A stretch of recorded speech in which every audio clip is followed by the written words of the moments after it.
السلام علیکم ورحمۃ اللہ وبرکاتہ۔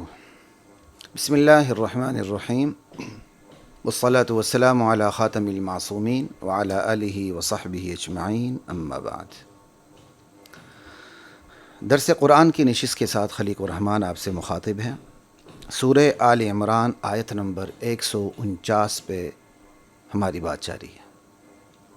یا ایھا الذین آمنوا ان تطیعوا الذین کفروا، اے وہ لوگوں جو ایمان لا چکے ہو، اگر تم لوگوں نے ان لوگوں کی پیروی کی جو کفر اختیار کر چکے ہیں، جو کفر پر ہیں، یردوکم علی اعقابکم، تمہیں وہ مرتد بنا دیں گے، پھر تم خسارہ اٹھاتے ہوئے پلٹو گے۔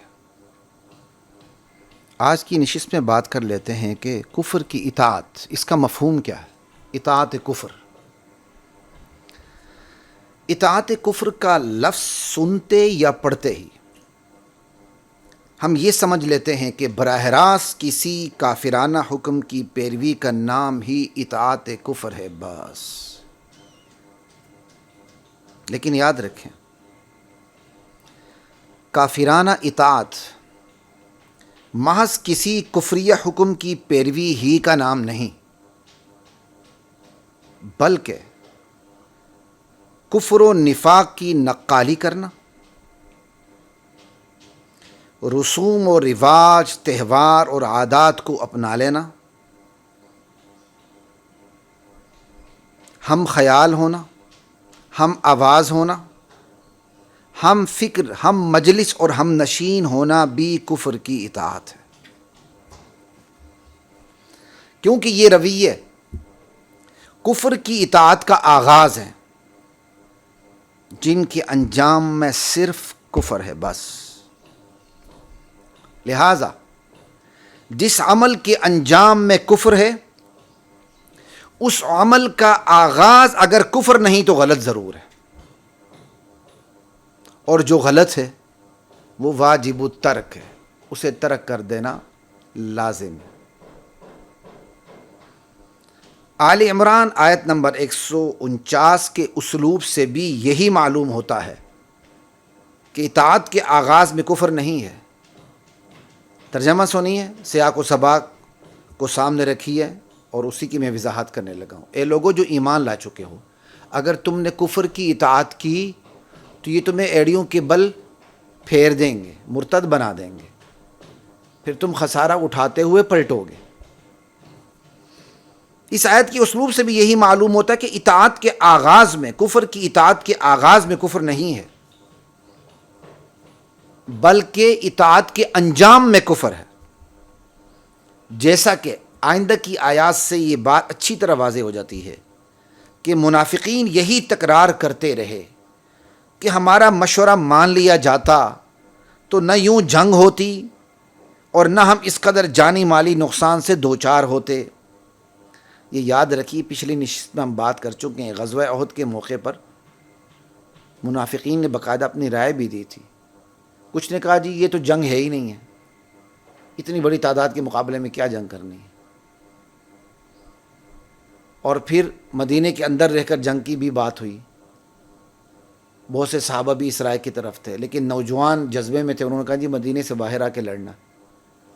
تو پھر مدینے کے باہر آ کے پہاڑ کے دامن میں غزوہ احد کے مقام پر یہ جنگ ہوئی ہے۔ یہ ساری تفصیلات اپنی جگہ پر ہے، صرف یہاں یہ بتانا مقصود ہے کہ یہ جو آیت ہے، اطاعت کافروں کی کریں گے تو یہ تمہیں کافر بنا دیں گے، تو اطاعت کی ابتدا میں کفر نہیں، انجام میں کفر ہے۔ اسی کی میں وضاحت کر رہا ہوں کہ آئندہ کی آیات سے بھی یہی واضح ہوتا ہے کہ منافقین یہی تکرار کرتے رہے کہ ہمارا مشورہ مان لیا جاتا تو نہ یوں جنگ ہوتی، نہ ہم اس قدر جانی مالی نقصان سے دوچار ہوتے۔ اب اگر یہ انہوں نے شکوے کیے نا، لو کان لنا من الامر شیء ما قتلنا ہاہنا، مختلف اسلوب میں یہ وہ بات کرتے رہے۔ اب اگر گلے شکوے یا تانے کی صورت میں یہ بات کہ ہماری بات مان لی جاتی تو ہم یوں قتل نہ ہوتے، اتنا جانی مالی نقصان نہ ہوتا، منافقین تو ایک طرف، اگر مومن بھی کر دے تو بہرحال اس سے کفر لازم نہیں آتا، مگر اس کے باوجود قرآن کہتا ہے کہ ان تطیعوا الذین کفروا یردوکم علی اعقابکم فتنقلبوا خاسرین، اے وہ لوگو جو ایمان لا چکے ہو، اگر تم منافقین کی اس قسم کی باتوں سے متاثر ہو کر ان کی رائے کو وزن دیتے ہوئے قبول کرو گے تو یہ تمہیں واپس کفر کی طرف پلٹا دیں گے۔ یعنی قرآن اپنے متبعین پر یہ حقیقت کھولنا چاہتا ہے کہ ضروری نہیں کہ کافرین اور منافقین کی ہر ادا اور ہر عمل کی اطاعت کفر ہو، البتہ یہ ضرور ہے کہ کافرین اور منافقین کی اطاعت پیروی دھیرے دھیرے کفر تک پہنچا کر دم لیتی ہے، اگرچہ یہ اطاعت، یہ پیروی اپنے آغاز میں کفر نہ ہو، بس جس عمل کا انجام غلط ہے اس عمل کا آغاز ہی غلط ہے، اگرچہ آغاز بہت بے ضرر، خوشنما، موقع محل کے عین مطابق اور وقت کا تقاضا دکھے۔ آیت کی مزید تفہیم کے لیے غزوہ احد میں لشکر اسلام کی قلت، لشکر کفر کی کثرت، نبی کریم صلی اللہ علیہ وسلم کی سربراہی میں لشکر اسلام کی طے شدہ جنگی پالیسی، جنگ کا نتیجہ، جنگ سے قبل منافقین کے مشورے، جنگ کے بعد منافقین کے طعنے، ہمدردی کی شکل میں وسوسے، خیرخواہی کے روپ میں بدخواہی اور ذہن سازی جیسے تمام امور کو ذہن نشین کرتے ہوئے دوبارہ اس آیت کے ترجمے اور تفسیر کو پڑھیے، لطف لیجئے اور اس حقیقت اور خدائی پکار کو دل کی اتھاہ گہرائیوں میں اتار لیجئے، اے وہ لوگو جو ایمان لا چکے ہو، اگر تم نے ان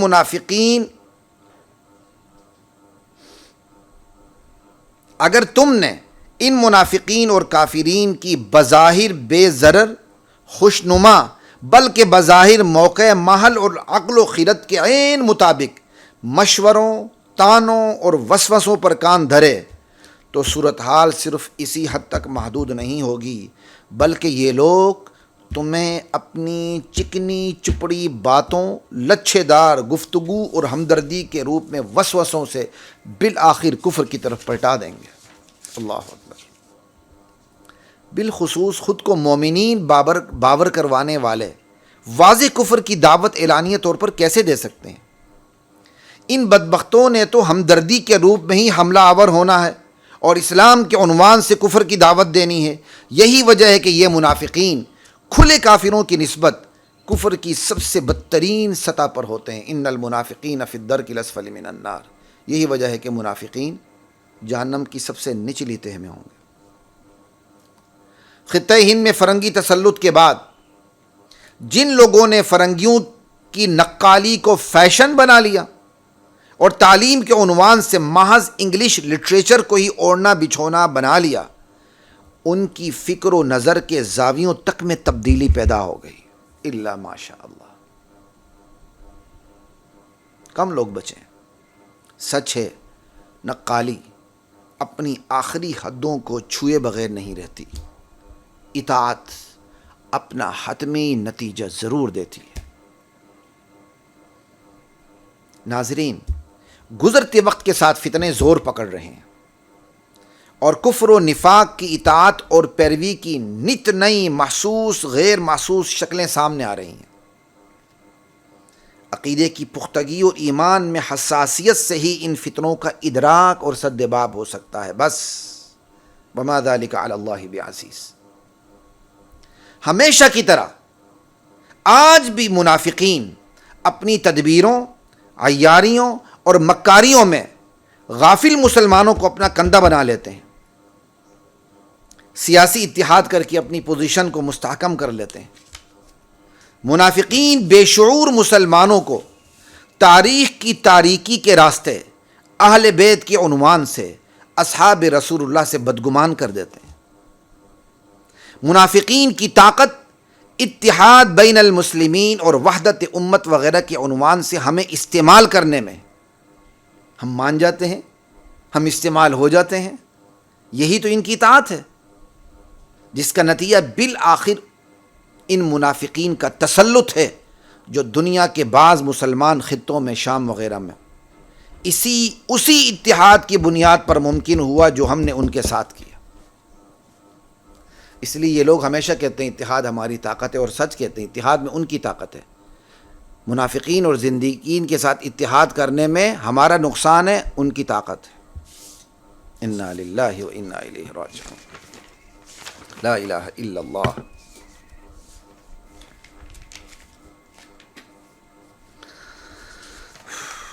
کیا کیا جائے؟ اطاعت کی بہت سی شکلیں اور نوعیتیں ہیں، کن کن پہ بات کی جائے؟ عقل پرست ہماری نظروں میں عقل کو اس کی اوقات سے بڑھ کر حیثیت دلوا دیتے ہیں۔ یہ عقل پرستوں کی اطاعت ہے، لیکن کیا ہمیں احساس ہوتا ہے؟ میرے لڑکپن کی بات ہے، مجھے آج تک بات نہیں بھولتی۔ میں فٹ بال کھیل کے آ رہا تھا،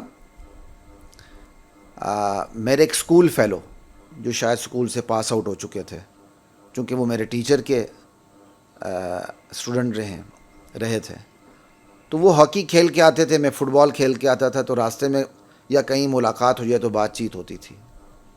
آج بھی مجھے اس کی ہاکی کی وردی یاد ہے، میں آ رہا ہوں، شاید فٹ بال کھیل کے آ رہا تھا یا ویسے وہ ہاکی کھیل کے آ رہا تھا، تو میری اس کے ساتھ گپ شپ ہو رہی تھی۔ چونکہ ناتجربہ کاری کا زمانہ تھا، بالکل لڑکپن، ابھی شاید میں نے کتابیں بھی شروع کی تھی کہ نہیں، درس نظامی کی، یہ مجھے یاد نہیں۔ اس کے ساتھ میری دین پہ گفتگو ہوتی تھی۔ ہاں، شاید میں ان دنوں میں اسکول میں پڑھتا تھا، تو میں نے اس سے سوال کر دیا، اسلام حقیقت ہے کہ سائنس حقیقت ہے؟ وہ شچ و پنج میں پڑ گیا، اور مجھے ابھی تک اس کا جواب یاد ہے، اسلام بھی حقیقت ہے، سائنس بھی حقیقت ہے۔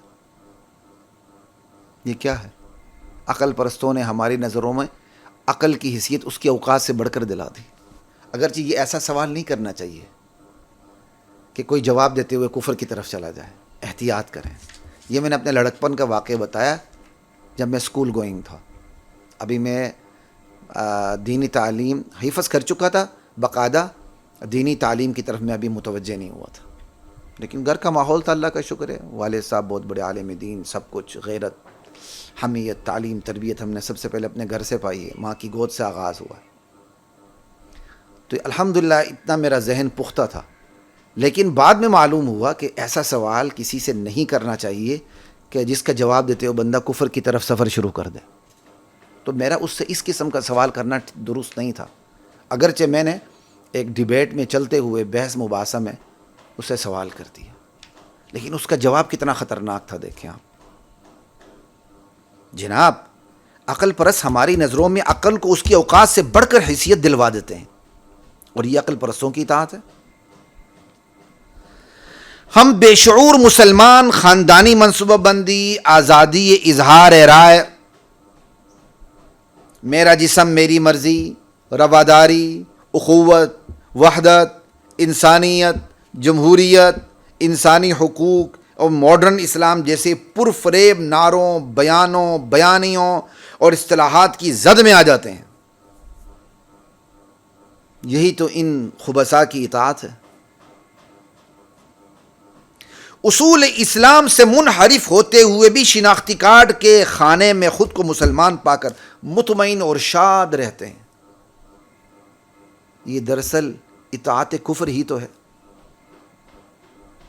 غور و فکر اور سوچنے سمجھنے کے منافقانہ، کافرانہ، ملحدانہ زاویوں کو معیار بنا لیتے ہیں۔ یہ ان کی اطاعت ہی تو ہے۔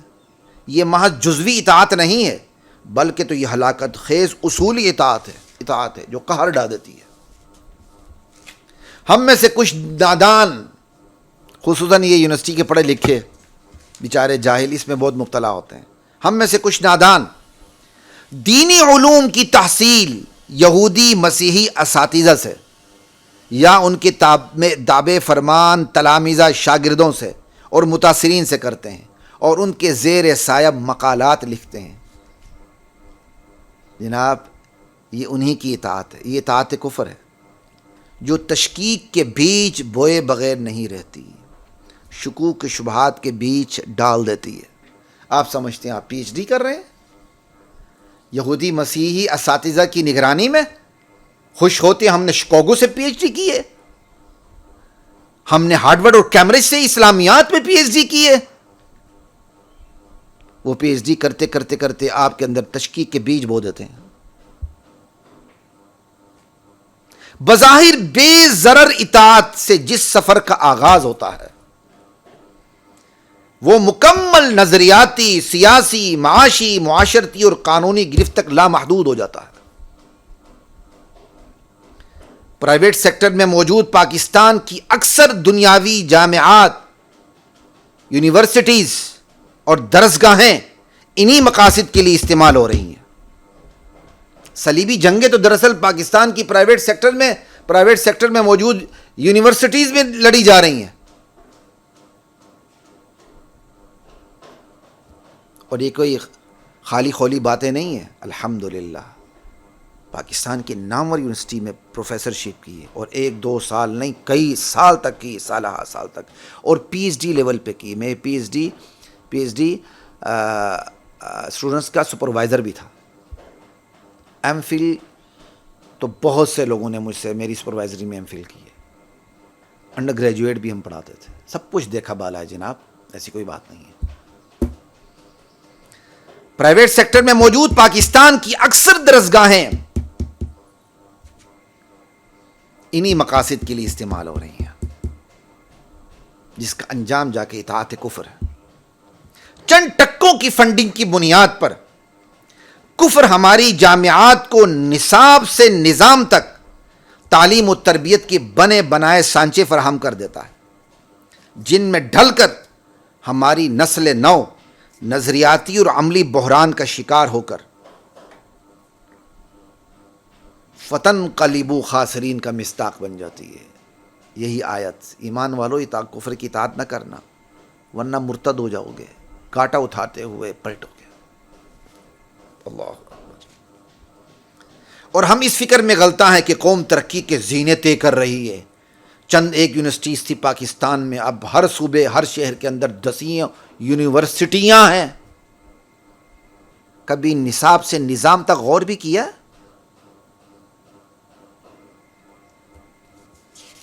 اور اطاعت کفر پہ ہماری بات ہو رہی ہے، اس حوالے سے اطاعت گزار بنانے کے لیے جن الفاظ کا، عنوانات کا، بیانیوں کا، اصطلاحات کا سہارا لیا جاتا ہے ذہن سازی کے لیے، جو اصطلاحات بطور ہتھیار استعمال ہوتے ہیں، ان کا ذکر بھی ضروری ہے. کیونکہ ہم جلدی شکنجے میں آ جاتے ہیں. اصطلاحات تو قہر ڈال دیتی ہیں جناب. آپ کے نظریات، آپ کی سوچ کا رخ اور سمت متعین کر دیتی ہیں اصطلاحات. کیونکہ اصطلاحات بظاہر بہت خوشنما ہوتی ہیں. دیکھیں آپ ذرا چند اصطلاحات کو: صبر، تحمل، حکمت، بصیرت.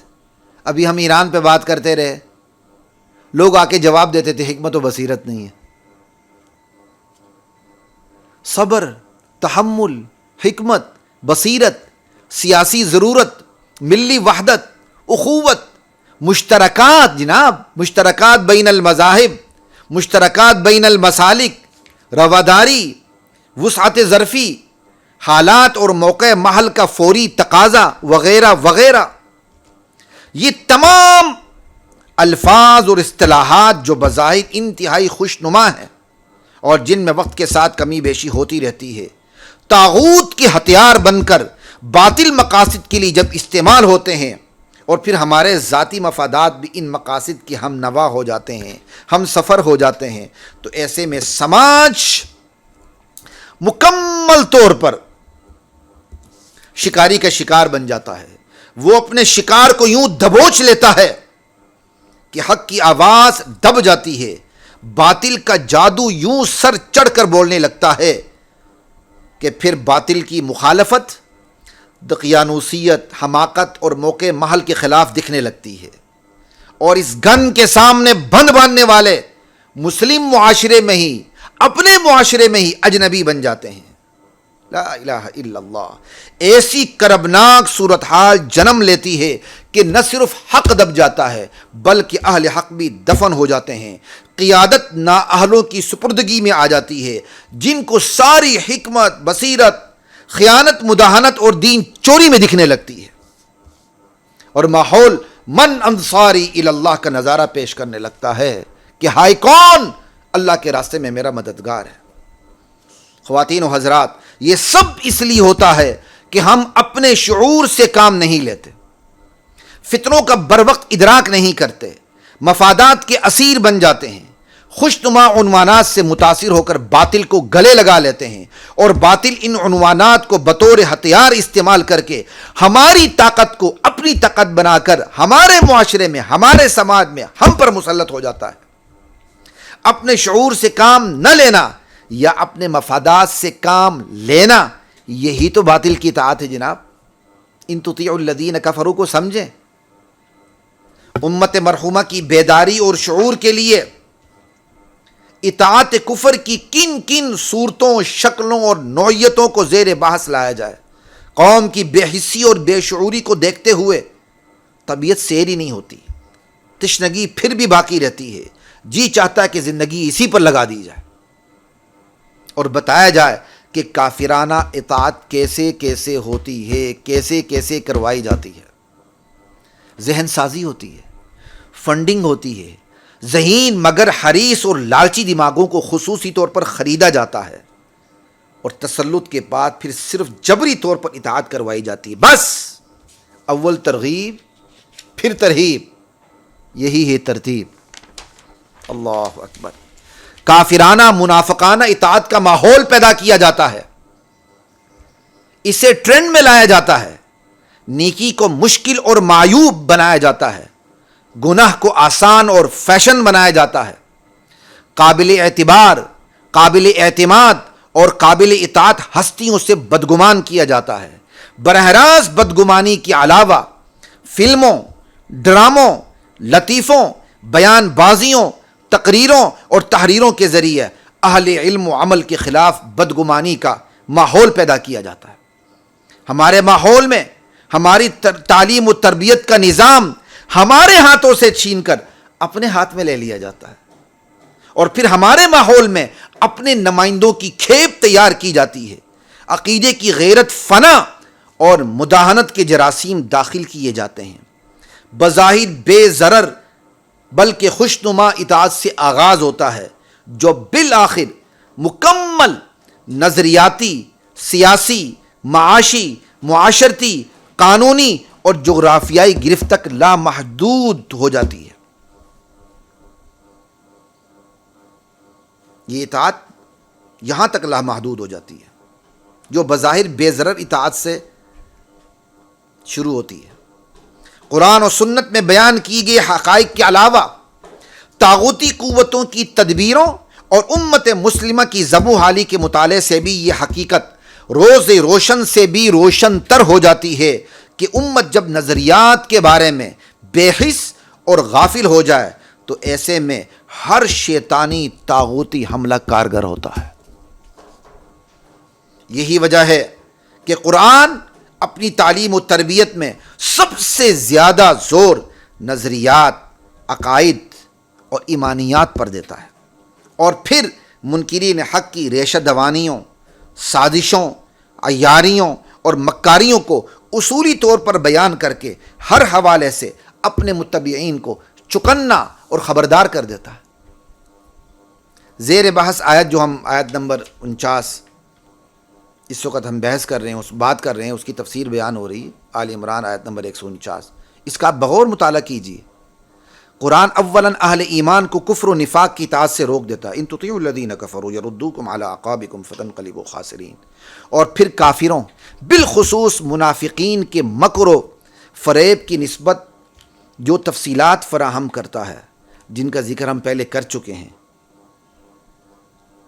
جس کا خلاصہ یہی ہے کہ مسلمانوں دیکھو ان منافقین کو، وہ کیا کہہ رہے ہیں اور پھر کن نازک ترین حالات میں کہہ رہے ہیں اور کن بزرگ ترین ہستیوں پر وار کر رہے ہیں بس ان منافقین سے اپنے ایمان کو بچا لو۔ 15 صدیاں گزر گئیں، قرآن آج بھی کفر و نفاق سے متعلق یہی ندا دے رہا ہے کہ لوگوں ان منافقین سے اپنے ایمان کو بچا لو، مگر ہم ہیں لا الہ الا اللہ۔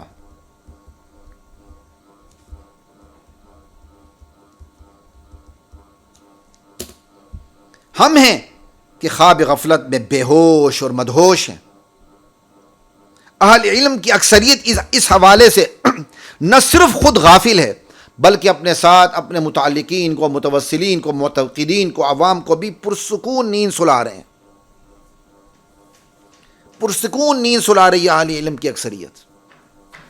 یاد رکھیے، یہ حقیقت پلے باندھ لیجئے کہ کافرین اور منافقین کی پیروی کفر تک پہنچائے بنا نہیں رہتی۔ وَلَن تَرْضَىٰ عَنْكَ الْيَهُودُ وَلَا النَّصَارَىٰ حَتَّىٰ تَتَّبِعَ مِلَّتَهُمْ۔ وہ تو راضی نہیں ہوں گے جب تک ان کی ملت، ان کے دین کی پیروی نہ ہو۔ پیروی میں بھی آپ 2 نمبر، خدا نخواستہ جو پیروی کرے گا وہ بھی 2 نمبر کا شہری رہے گا، 1 نمبر کا نہیں۔ کفر و نفاق کا اول و آخر زور یاد رکھیے اسلام کے نظریات سے دستبردار کرنے پر ہوتا ہے۔ کفر و نفاق کا اول و آخر زور اہل اسلام کو نظریات سے دستبردار کرنے پر ہوتا ہے، کیونکہ نظریاتی شکست کے بعد عملی شکست بہرحال ہوتی ہے۔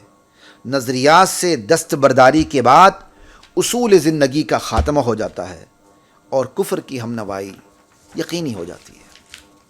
نظریات سے دستبرداری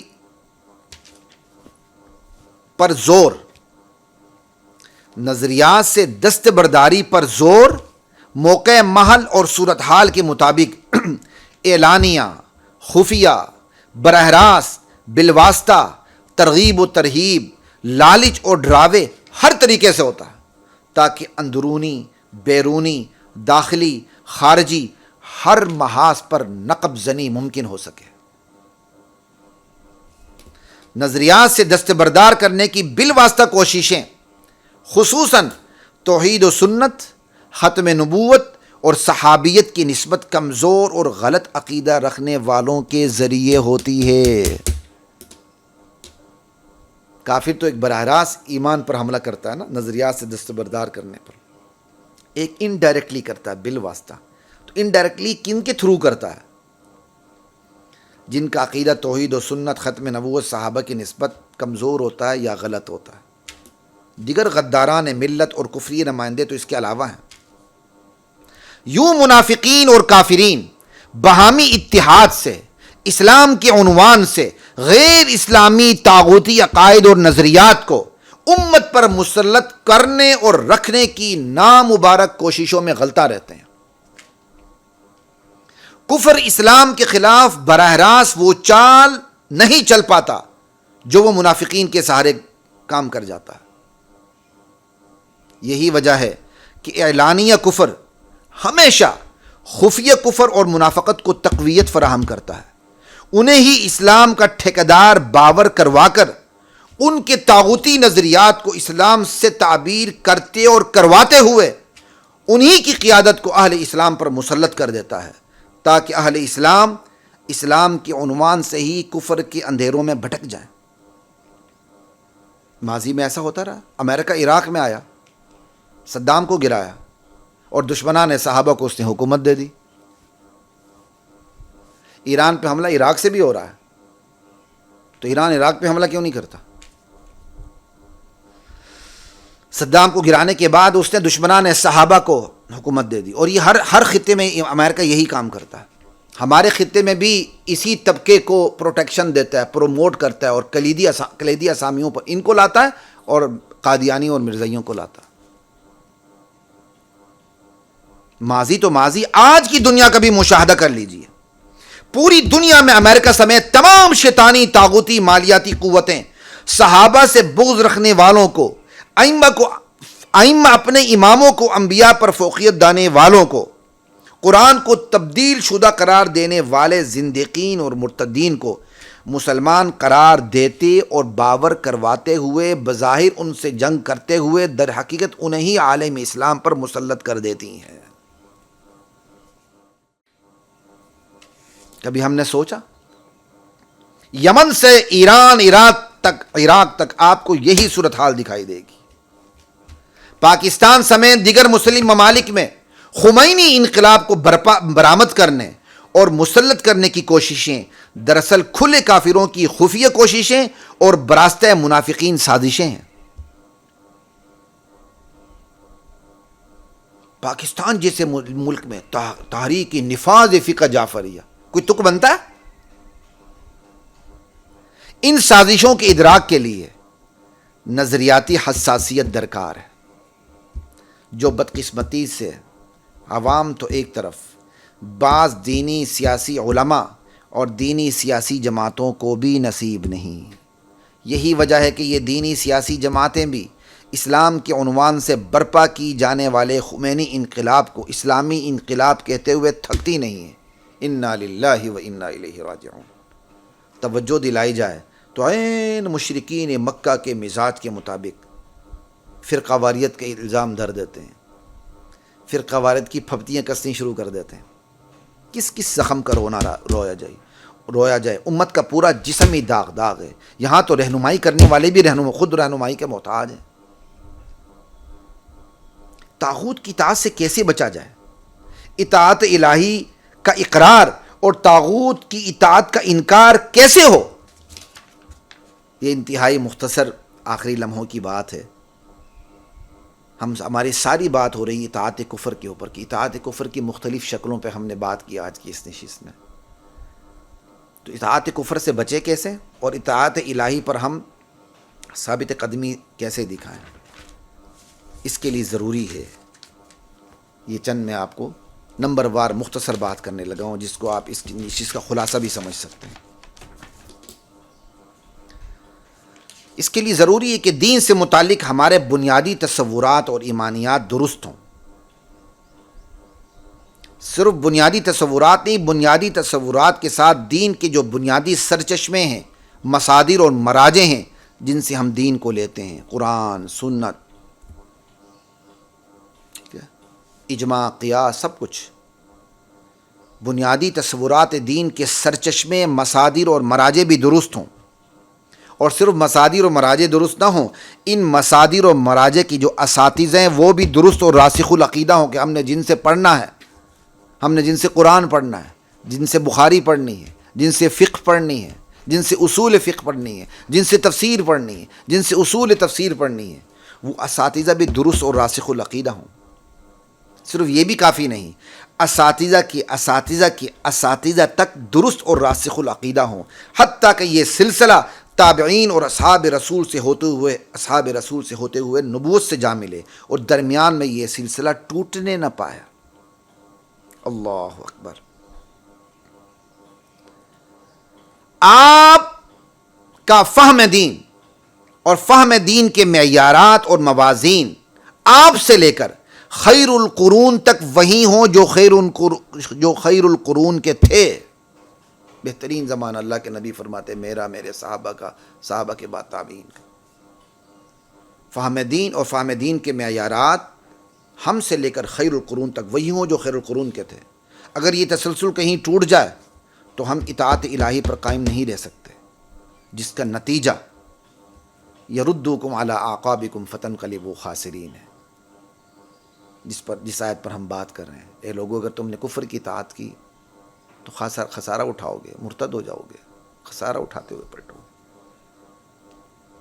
سورہ فاتحہ میں پڑھتے ہیں نا، اہدنا الصراط المستقیم صراط الذین انعمت علیہم، یا اللہ سیدھا راستہ دکھا دے، سیدھے راستے پر جما دے ان لوگوں کا راستہ جن پر تو نے انعام کیا، جو نبیوں والا ہے، صدیقین والا ہے، شہداء والا ہے، صالحین والا ہے، جن پر یہ وہ لوگ ہیں جو غیر المغضوب علیہم ہیں اور ولا الضالین ہیں، ان پر غضب نہیں ہوا، یہ گمراہ نہیں ہے۔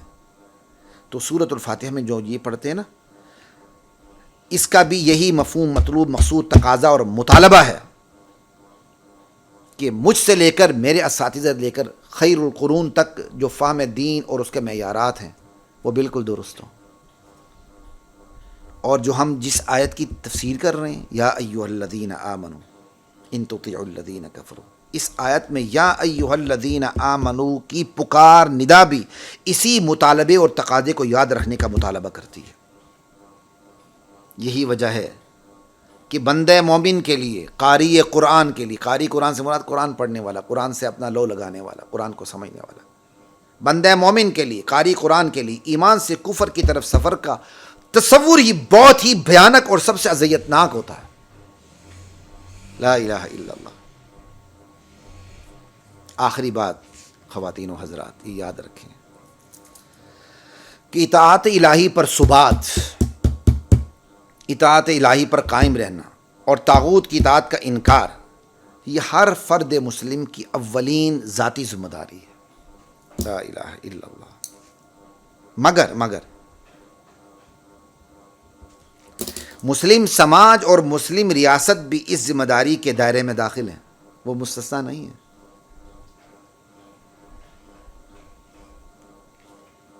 وہ اس ذمہ داری میں داخل ہیں، مسلم معاشرہ بھی، مسلم ریاست بھی وہ اس ذمہ داری میں داخل ہیں کہ وہ اہل ایمان کے تحفظ کا سامان کریں اور ایمان کی دعوت کا سامان کریں۔ سورہ توبہ کی آیت نمبر 60 جو ہے، جس میں مصارف زکوٰۃ کا بیان ہے کہ زکوٰۃ آپ نے کن کن کو دینی ہے، انما الصدقات للفقراء والمساکین والعاملین علیہا والمؤلفۃ قلوبہم، اس میں سے مصارف زکوٰۃ جو 8 ہیں، ان میں سے ایک حصہ مؤلفۃ القلوب کا ہے، کہ جو ابھی بھی مسلمان ہوئے ہیں یا جن کفار کے بارے میں امید ہے وہ مسلمان ہوں گے۔ ٹھیک ہے، یہ سب سے بڑے یہ ہیں، یا وہ کفار سرداران جن پر خرچ کرنے سے ظلم سے بچاؤ ممکن ہے، یا وہ بااثر افراد جن پر خرچ کرنے سے بہت سے لوگوں کے مسلمان ہونے کی امید ہے۔ مؤلفۃ القلوب میں انشاءاللہ بات آئے گی۔ تو میں آپ کو یہ بتانا چاہ رہا ہوں کہ اپنے ایمان کی حفاظت، اطاعت الہی پر قائم رہنا اور طاغوت کی اطاعت سے بچنا ایک مسلمان کی اولین ذاتی ذمہ داری ہے، لیکن یہ ذمہ داری اس کے بعد مسلم معاشرے کی بھی ہے، مسلم ریاست کی بھی ہے کہ وہ اہل ایمان کے ایمان کا تحفظ کرے اور اہل کفر کو ایمان کی دعوت دے۔ یہی وجہ ہے کہ سورہ توبہ کی آیت نمبر 60 میں مصارف زکوٰۃ میں ایک حصہ مؤلفۃ القلوب کا رکھا گیا، کہ جو لوگ ابھی بھی نئے مسلمان ہوئے ہیں ان کو اسلام پر قائم رہنے کے لیے زکوٰۃ کا پیسہ خرچ کیا جائے، یا وہ کفار جن کے اسلام لانے کی امید ہے ان کو اسلام کی طرف مائل کرنے کے لیے زکوٰۃ کا پیسہ خرچ کیا جائے، یا وہ بااثر افراد جن کی وجہ سے بہت سے لوگوں کے ایمان قبول کرنے کی امید ہے ان پر زکوٰۃ کا پیسہ خرچ کیا جائے، یا وہ کفار جن کے بارے میں یہ امید ہے کہ ہم ان پر خرچ کریں گے تو ان کے ماحول میں جو مسلمان ہیں وہ ظلم و ستم سے بچیں گے، ان پر بھی زکوٰۃ کا پیسہ خرچ کیا جائے۔ جناب یہ زکوٰۃ کے 8 مصارف میں سے ایک مکمل مصرف ہے مؤلفۃ القلوب کا۔ حضرت عمر رضی اللہ تعالی عنہ کے دور میں یہ حصہ عارضی طور پر موقوف کر دیا گیا، روک دیا گیا کہ اب اسلام کو مکمل غلبہ ہو چکا ہے، اب کیا کہتے ہیں ہمیں کسی چیز کی ضرورت نہیں، کمزور مسلمان کو اسلام پر رہنا ہوگا، کافر کوئی مسلمان ہوتا ہے تو ہو، وگرنہ ہم نے مؤلفۃ القلوب کا حصہ اب نہیں رکھنا ان لوگوں کے لیے، ہم ان پر زکوٰۃ کا پیسہ خرچ نہیں کریں گے۔ حضرت عمر کا فیصلہ بالکل درست تھا، کیونکہ اسلام مکمل غلبے میں تھا۔ لیکن جب مؤلفۃ القلوب کا حصہ تھا نبی علیہ السلام کے دور میں، تو اسلام کو وہ غلبہ تو نہیں تھا جو بعد میں ہوا کائنات میں۔ تو اگر صورتحال کو دیکھا جائے تو دور نبوت کی صورتحال سے آج کی صورتحال زیادہ نازک اور زیادہ خطرناک ہے۔ تو میری رائے یہی ہے کہ آج کے اس نازک ترین پرفتن دور میں جہاں نظریاتی یلغار ہے، طاغوتی شیطانی نظریات کی یلغار ہے، فنڈنگ ہو رہی ہے، پیسہ لگ رہا ہے، ایمان خریدا جا رہا ہے، ذہن سازی ہو رہی ہے، عیاریاں، مکاریاں، فریبیاں عروج پر ہیں، ایسے میں میری رائے یہ ہے، فتویٰ نہیں دے رہا، میری رائے یہ ہے کہ آج کے اس نازک ترین پرفتن دور میں مؤلفۃ القلوب کا جو حصہ ہے مصارف زکوٰۃ میں سے اسے بحال کرنے کی ضرورت ہے، تاکہ جو مسلمان ہو رہے ان پر زکوٰۃ خرچ ہو سکے، اور جن کافروں کے اسلام لانے کی امید ہے ان پر زکوٰۃ خرچ ہو سکے، اور جن باثر لوگوں کے اثر سے مسلمان ہونے کی امید ہے ان پر خرچ ہو سکے، اور جن سرداران کفار بڑے بڑے کافروں کی وجہ سے مسلمان ظلم و ستم سے محفوظ رہ سکے ان پر خرچ ہو سکے۔ میری ذاتی رائے ہے کہ آج اس کو بحال کرنے کی ضرورت ہے۔ اس پر اگر اللہ نے موقع دیا، جب سورہ توبہ کی آیت نمبر 60 میں پہنچیں گے تو مزید بات کریں گے۔ تو بات آج کی اس نشست کی ہماری اسی پہ ختم ہو رہی ہے کہ ہم نے اطاعت کفر کی اطاعت کی مختلف نوعیتیں، شکلیں بیان کی، اور آخر میں آ کے ہم نے یہ بات کی کہ اطاعت الہی پر گامزن کیسے رہا جا سکتا ہے اور کفر کی اطاعت سے انکار کیسے کیا جا سکتا ہے۔ اس کے لیے نمبر وار میں نے آپ کے سامنے بات رکھی، اور آخر میں یہی کہا یہ تو فرد کی ذاتی ذمہ داری ہے، لیکن مسلم سماج اور مسلم معاشرے اور مسلم اسٹیٹ کی بھی ذمہ داری ہے۔ اسی ذمہ داری کی وجہ سے مؤلفۃ القلوب کا حصہ رکھا گیا تھا، اور جو حضرت عمر کے دور میں موقوف کر دیا گیا، اور آج کے اس نازک ترین دور میں اس حصے کو بحال کرنے کی ضرورت ہے۔ السلام علیکم ورحمۃ اللہ وبرکاتہ۔ وَلَقَدْ أَنزَلْنَا